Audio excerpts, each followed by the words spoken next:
everybody, it's Mike Pingel. Welcome to the Mike Pingel Show. Today, I have my first Emmy winner. He won an Emmy, and he's on my show. Why? I don't know. Why did you come to my show? Because you're a nice man? I think I love this one, and I'm going to keep him around forever. Taxi! No. Anyway, thank you for watching. Welcome to my show.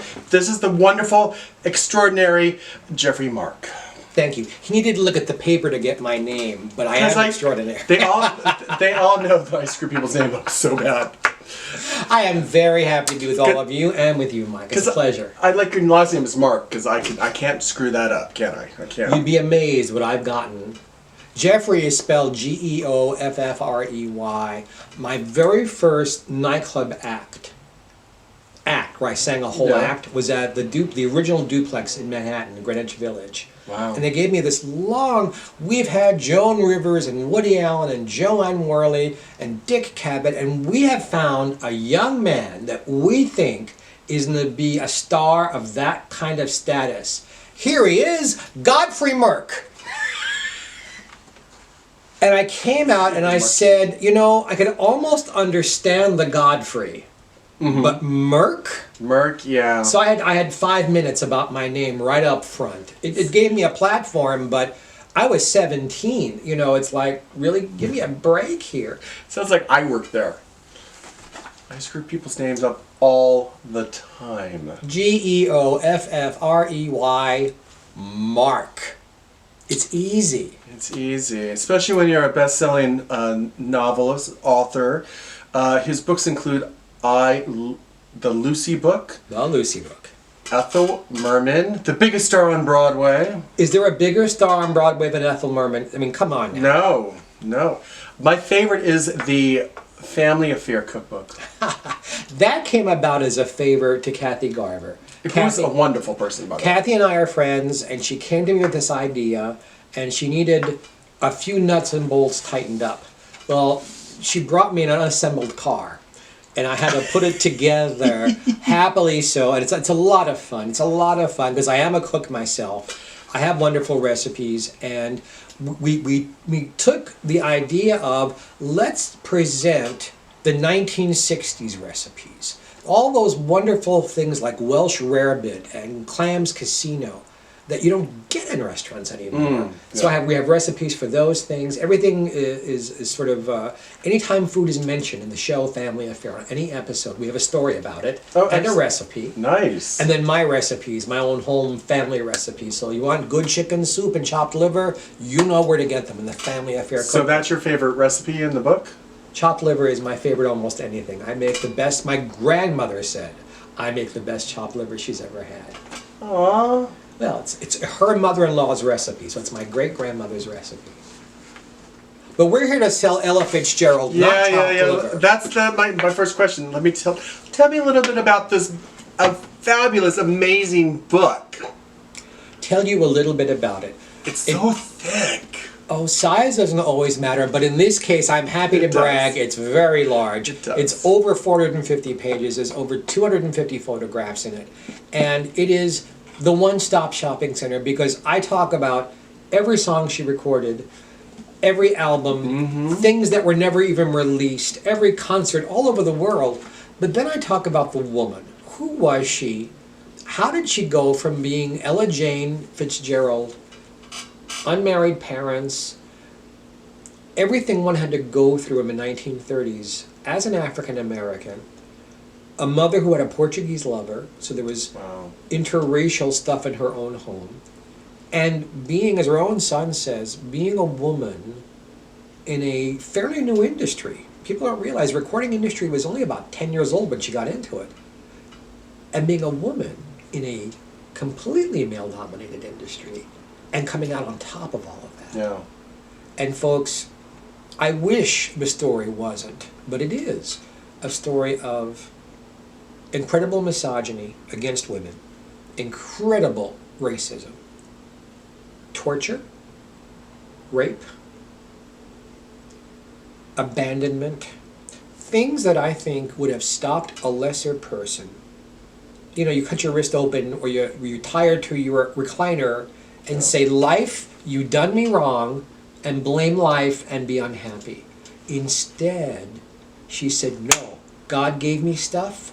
I'm going to take it and run with it. I'm going to have a life." And there's wonderful stories in there about Ella and Marilyn Monroe. They were really good girlfriends. They were doing the girl power thing long before anyone thought of it as a thing. Wow. They helped to each one empower the other. And Marilyn taught her how, as a woman, she could stand up for herself, that her drawing power and her stardom. No, stand up to bullies. Marilyn was not an empty-headed little ragamuffin. Yeah. There was a lot of thought in Marilyn. And she knew who she was, and she knew what she could accomplish. And she helped bring that out in Ella. Wow. So there's so much in here. It's really hard in 20 minutes to give you the breadth of what I've written about. But I think you'll really like it. Yeah. Wow. So through music, is that how she got through her demons? I believe so. She took all of that bad stuff and hid it away in a corner of her brain and her heart and her soul. Yeah. And just never revisited it. She never spoke about it. Even in later years when she was ill, even her own illnesses, she was a very shy, very private woman. So she's this dynamo on stage, and then she gets off stage, and she loved you guys. She loved you more than you loved her. That's how much she loved you. But she wasn't going to sit down and have a cup of coffee and tell you about her romantic life. It was private. Her childhood was private. Yeah. I tell the stories here with permission. I tell them they're the truth and nothing but the truth. There's nothing in here that's baloney. I don't sensationalize anything. I don't write this like it's the National Enquirer. Not that there's anything wrong with the National Enquirer or other magazines like them. I have some problems with them. One of those national magazines chose this as their book of the month. Oh, then we love those. So we love the National Examiner very much because they chose my book as the book of the month. But I don't write it in that style. Everything is said like this is the truth, but it's said with respect and love that she deserves. You know, she allowed me into a small part of her life towards the end of her life, and I have become a part of her professional life because of the book, because I've written, I don't know how many CDs of her album notes have my name on it. That's what I'm Grammy nominated for. Wow. So she's a part of my life, I was a part of her life, and now we have this 28 years in the making book. But I think if you go on Amazon.com and order, you're really going to enjoy it. But wait, there's more. There's more. If you order now, there is a deluxe edition of the book. I saw that. Here's a story. It's like this couldn't possibly happen. I was doing a show at the Grammy Museum in April because this is Ella's 100th year, and Universal Music was there. And they said to me, "Jeff, we don't know if you know this or not because you've worked for several of our divisions with Ella's music, but everything is under one umbrella now, except for one little 2-year period. Her entire music catalog is either owned or distributed by one company." Anyway, light bulb. Gee whiz, sir, wouldn't it be great? I know, I'm too old to carry off the innocent thing. I said, look, wouldn't it be great to put some of the music in the book? It took a lot of negotiation, but what we have are 2 CDs. One is all studio work from 1935 to 1990. One is all live work from 1947 till 1983 is the latest live thing I have in there. Wow. Each one is 20 songs across her entire career, what I think is the best, and programmed, you'll have to trust me on this, exactly the way Ella would have chosen them, in exactly the order she would have sung them. Nice. So you really get a feeling of what she would have thought her best was and how she would have presented it to you. It's a little bit more money, it's a lot more money, but it's less expensive than going out and buying her music separately, and it's worth it, because it's everything. It's the little girl to the old woman, all the eras of Ella together, and you can't get that anywhere else. Nice. Yeah, I saw that. I was like, that would be nice. Yes, I love You can listen to it and read the book at the same time. You could. I think you'd run out of songs before you run out of book, but this is a big, thick book. But I said that before. yes, it is. It's this is not something you're going to read in a sitting. It's not a book it's not one afternoon or one day at the beach. It's going to take you a while to get through it, but it's a page turner, because every time you think there's too much about her life going on, we go to the music. Every time it just becomes a little too music heavy, there's something happening in her life. So I really think you get involved with her story, who she is as a woman who, African American, and fought racism, a woman who fought for women at a time when no one was fighting for women's power, a woman who gave her money to Dr. Martin Luther King, gave her money to the Ella Fitzgerald Children's Center in Watts. She didn't even take money from other people. That was all her money directly. Wow. And now the Ella Fitzgerald Charitable Foundation, which has a page in the book, because some of the money from the deluxe edition is going to them. And to this day, her name and her legacy financially helps the working poor, which was very, very important to her. Nice. So, there are other performers who took great big bows for these things. Ella never took a bow. I'm telling you, she was the first. Yeah. She kicked this shy, private woman, just kicked down doors, and everybody else walked through them. So I think we in show business, people of any kind of minority, women especially, owe her a debt of gratitude and will be inspired by what they read, because it inspired me to do what I do. I unfortunately share some of Ella's harsh childhood, and I know what it feels like to get slapped in the face and go, you know what, too bad, I'm doing this anyway. Yeah. And I've been doing this, and these kinds of shows, oh golly, about 45 years now. Wow. I was literally a teenager in fact, Ella and I got started professionally at the exact same age, 15. So now you know how old I am. If you can count. He's 18 now. I was told there was no math on this test. So I'm hearing from people who are coming to see me sing live that, yes, I don't do an imitation, I'm not doing drag, it's Geoffrey Mark with Geoffrey Mark's voice. But they get a feel, a flavor, a texture of what it might have been like to be in a room and hear her perform with these arrangements, this kind of music, and get a feel for it's different live. I don't know if you guys have a favorite singer out there or a favorite band, but when you go to see them, there's just something extra live. There's electricity. The energy from the performer and the performance, and you get so much. They get stuff from us, the audience, and we get stuff from them. It's Ella amazing. especially, and this is not hyperbole or exaggeration. She absorbed the love and the energy from the people, internalized it, and then turned it around and sang out with that energy. Classic, iconic performances. Ella was the very, very rare performer who was better live than she was in the studio. Put her in front of an audience. I think I'm the same way. I've done a lot of television and film where there's one camera and there's no audience there, and I'm okay. I have talent for that. But put me in front of an audience, and I'm magic. And that sounds very egotistical. It's just the truth. I can't take a bow for it because I was born with that. Lots of performers were born more to be on stage with audiences than they were in front of a camera. I'm like that. Perhaps Ella was. Maybe you are. Maybe there's guys and girls out there who are loving performing live or doing karaoke because you love the feeling of being with an audience. Yeah, she lived for that. We talked about this before we came on the air with you guys, that towards the end of her life, Ella was very, very ill, with multiple health problems. And her doctors said, you must stop. You must stop touring 42 weeks a year, 2 shows a night, 6 shows a day. Yeah.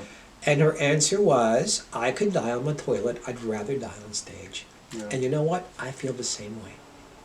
Everybody, those who are in the entertainment business, I believe, feel the exact same way. It is the truth. It was her life. It is what she lived for. She had love, she had romances, she had a son, she had a couple of marriages. She didn't live for that. She lived for us. Yeah. She lived for us. If I had an hour and 20 minutes, I could tell you stories of things she did on stage because of us. You know, those of us who were Rabbit fans, but I don't know anybody who wasn't once they were exposed to her music. Yeah. You went to an Ella concert, it wasn't like going to a Barbra Streisand concert where it's tons and tons of gay men fawning all over, or a certain metal band where everyone's dressed like the band and they're all showing up. It was black and white and Latino and Asian and straight and gay and Jewish and Catholic and Protestant and agnostic and young and old.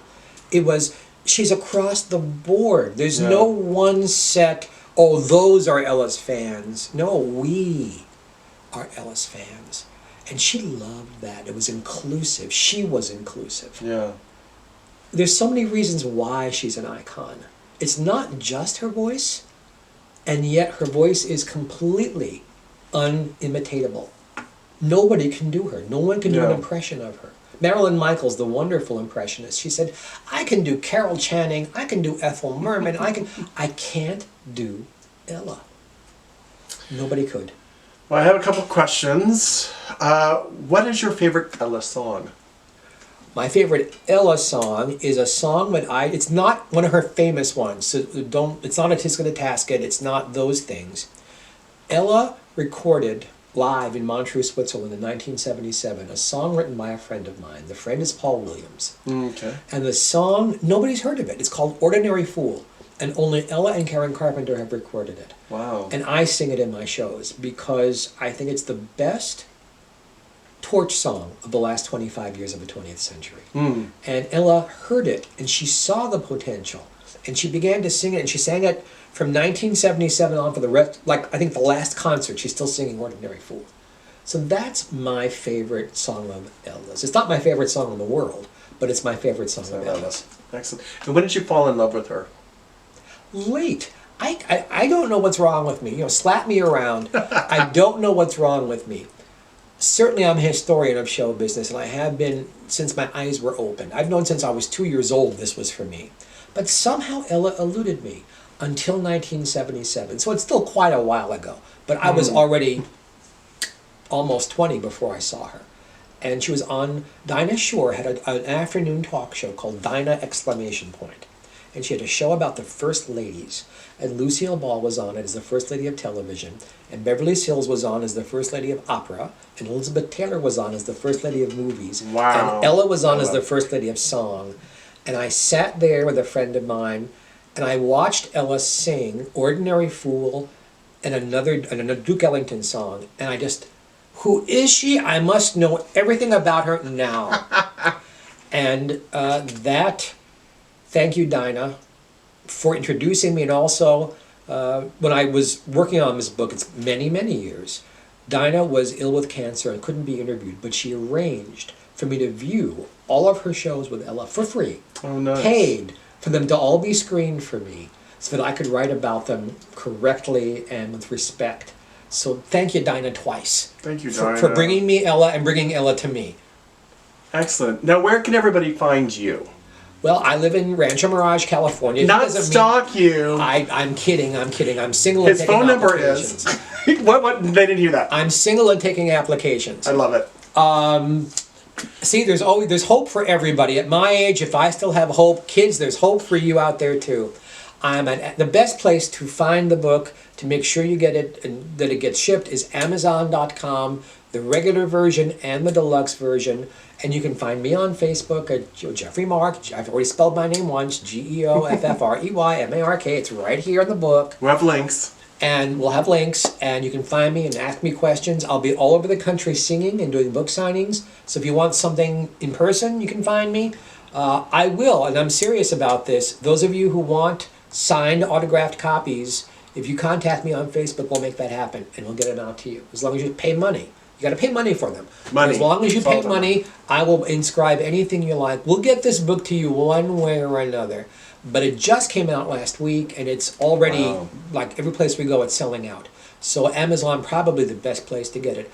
I'll be locally, I will be at the Glendale Library in 2 weeks from today, whenever this is being aired. Okay. I don't know when this is being It's tomorrow. Very Carol Channing. I don't know when this is going to be aired. Alrighty, so 2 weeks from yesterday, I'll be at post the it too. Glendale Library in Los Angeles. 2 days from yesterday, I'll be in Palm Desert in California at the Palm Desert Library singing and taking questions and talking.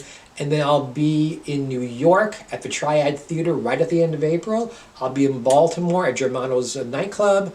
Those are the places that are coming off the top of my head. There are more. But I'll be someplace near you soon. Look for it in the paper. Look for it online. Look for it on Facebook.